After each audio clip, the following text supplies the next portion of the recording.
Alright, have you ever touched a metal doorknob and thought, whoa, that's cold? But then you touch a wooden table and it feels just normal? It's kind of weird, right?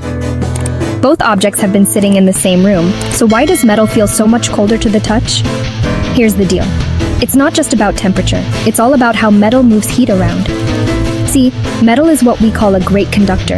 That means it's super good at transferring heat, way better than wood, plastic, or fabric. So when you put your hand on a piece of metal, the metal instantly starts pulling heat away from your skin.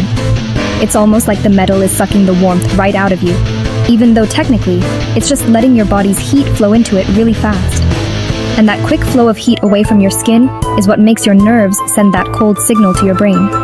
Now, touch something like wood or plastic, and the opposite happens. Those materials are called insulators. They don't let heat move through them easily, so your body's warmth just sort of hangs out where it is.